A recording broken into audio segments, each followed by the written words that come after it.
কড়ি শব্দের বিপরীতার্থক শব্দ কোনটি? কোমল। উৎকুন শব্দের অর্থ উকুন। নন্দিনী রবীন্দ্রনাথ ঠাকুরের কোন লেখার প্রধান চরিত্র? রক্তকরবী।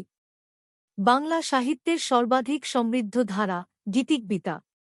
ময়নামতির চর কাব্যগ্রন্থটি কে লিখেছেন? বন্দে আলী মিয়া। চোরাবালি কাব্যগ্রন্থটি কার লেখা? বিষ্ণু দে।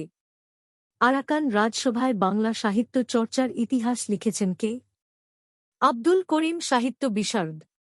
আল মাহমুদের শ্রেষ্ঠ কাব্যগ্রন্থ কোনটি? সোনালী কাবিন 1973।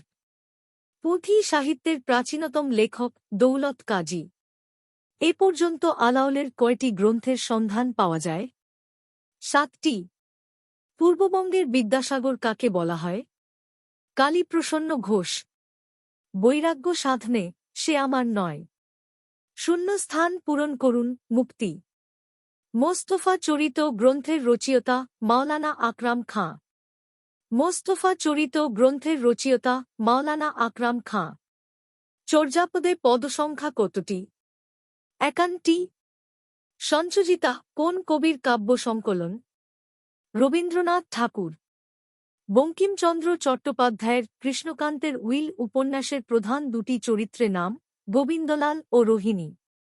বাংলা ভাষার আদি স্তরের স্থিতিকাল কোনটি?